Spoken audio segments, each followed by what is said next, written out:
सच controversy होगी। तनवीर साहब भी कह रहे हैं कि आप बीजेपी ने बीजेपी को वोट दिया है, इसके बारे में आपकी रिएक्शन? देखिए, जम्मू कश्मीर की सियासत में पिछले 10 दिनों में कुछ अहम फैसले हुए।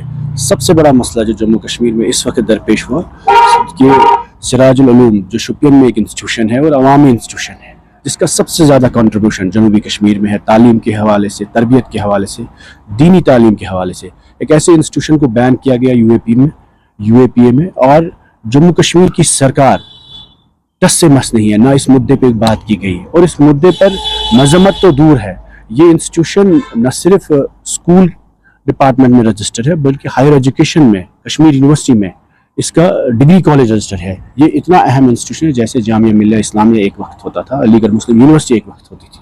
इस मुद्दे को डाइवर्ट करने के लिए अचानक 8 महीना पुराना एक मुद्दा उठाया जाता है राज्यसभा इलेक्शंस के हवाले से, जबकि आज इलेक्शन नहीं है और इलेक्शन को हुए 8 महीने हुए हैं। और इतना ही नहीं, उसने नेशनल कॉन्फ्रेंस में 3 राज्यसभा की सीटें जीती है। आज इनके पास 6 एमएलए है, 6 एमपीज है।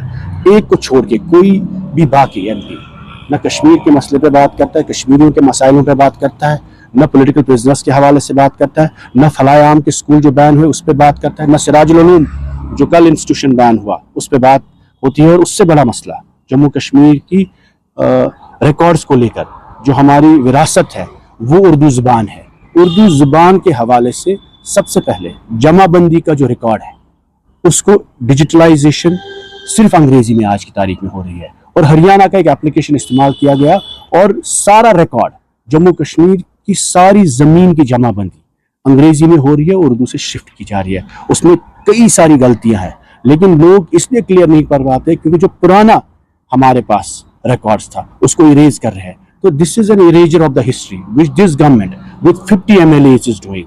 ये चीजें गवर्नर रूल में भी नहीं हुई, ये चीजें भाजपा ने भी अपने वक्त में नहीं की, और ये चीजें इस सरकार में हो रही है जब इनके पास रेवेन्यू मिनिस्टर चीफ मिनिस्टर खुद है, 50 MLA इनके पास है। उसके बाद ये ऑर्डर चीफ मिनिस्टर के दफ्तर से इशू होता है, रेवेन्यू मिनिस्टर के दफ्तर से होता है कि आप जमाबंदी अंग्रेजी में करिए। उसके बाद जो रिसेंट ऑर्डर आया कि रेवेन्यू में जो रिक्रूटमेंट सर्विसेज रेवेन्यू सर्विसेज जो है उनमें से अब उर्दू कंपलसरी नहीं है, और उसके लिए पब्लिक ओपिनियन मांगा गया। क्यों मांगा गया? क्या कश्मीरियों ने कभी कहा जिन लोगों ने आपको वोट दिया आप हमारे नुमाइंदे हैं, क्या 50 MLA को ये नहीं पता कि हम उर्दू की जबान को रेवेन्यू सर्विस में चाहते हैं, हम उर्दू की रिक्रूटमेंट को, उर्दू के होने को हम रेवेन्यू सर्विस में चाहते हैं? उसके बाद शोर शराबा हुआ और इस सारे मुद्दे को डाइवर्ट करने के लिए राज्यसभा का मुद्दा उठाया लाया गया।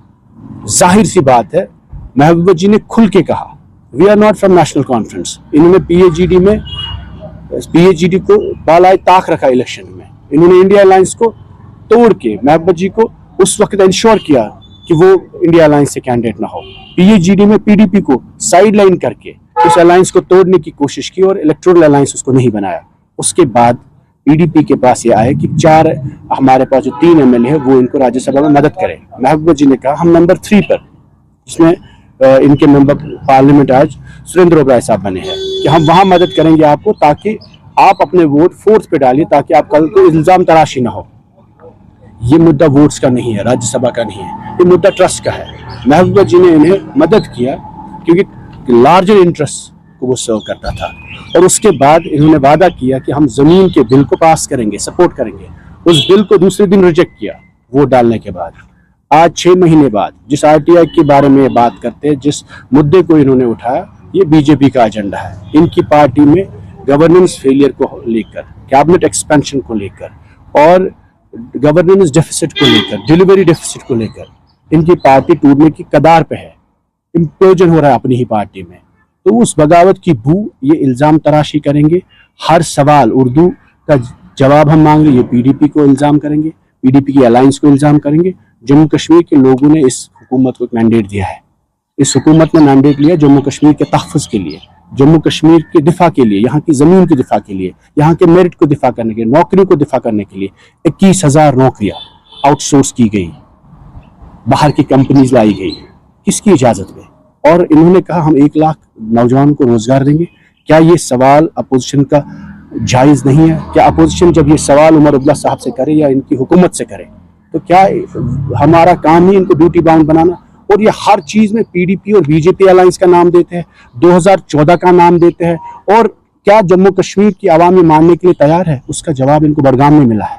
जहां बार बार घर घर वजीर आला साहब अपनी टीम लेकर 50 MLA लेकर घर घर गए और PDP की 2014 की अलायंस का हवाला देते गए, उसके बाद भी लोगों ने इनको आईना दिखाया। कहीं ना कहीं मेरा सिर्फ आपसे ये गुजारिश है, हम इमदाद तराशी नहीं करना चाहते। This is the most crucial time and this mandate has been given by the people of Jammu and Kashmir. और नेशनल कॉन्फ्रेंस के वर्करों ने नहीं दिया है, ये कौन का मैंडेट है? ये उन लोगों का मैंडेट है जिन्होंने कभी वोट नहीं डाले, जिन्होंने बाइकआउट किए। उन लोगों का मैंडेट है जिनको आज एम्प्लॉयज को टर्मिनेट किया जा रहा है। ये उन लोगों का मैंडेट है जिनके मकान अटैच हो रहे हैं। ये उन लोगों का मैंडेट है जिनके बच्चे आज भी जेल में हैं।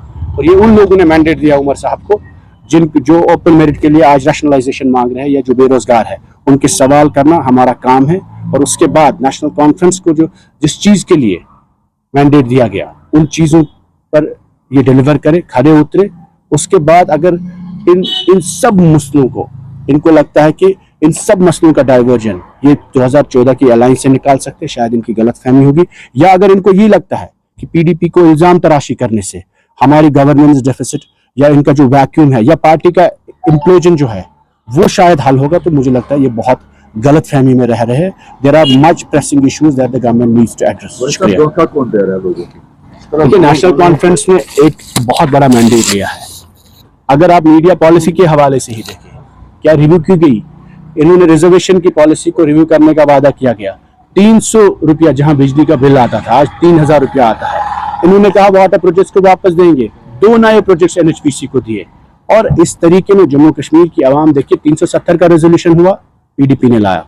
जमीन का बिल PDP ने इनिशिएट किया, डेली वेजेस का बिल PDP ने इनिशिएट किया, यूनिवर्सिटी का बिल PDP ने इनिशिएट किया, डिस्ट्रिक्ट और डिविजन्स PDP ने इनिशिएट किया।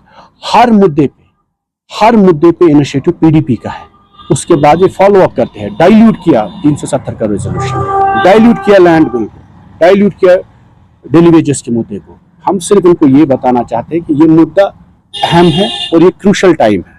आप इस चीज में न फंसे, इल्जाम तराशी में या 2014 और 15 और 16 में आपके सामने एक बहुत बड़ी जिम्मेदारी है। 50 MLA शायद हिस्टोरिकली किसी पार्टी को यहाँ मिले और आप अपने मैनिफेस्टो को इम्प्लीमेंट करें। शुक्रिया सर। ये ऑपरेशन को कब होने को हम ये चाहते जम्मू कश्मीर एक एपिसेंटर ऑफ वॉर न बने और यहाँ पर अमन रहे और दोनों मुल्कों के बीच जंग का माहौल, तनाव का माहौल खत्म हो। कभी भी ऐसी नौबत ना आए, ना पहलगाम हो, ना बसरन हो और ना ही ऐसे इंसिडेंट्स की 2 मुल्कों के बीच जो हॉस्टिलिटी बढ़ती है इन इश्यूज की वजह से, वो नहीं रहनी चाहिए। हम चाहते हैं जम्मू कश्मीर एक अमन का मरकज बने मुल्क के लिए, बरसगीर के लिए। शुक्रिया।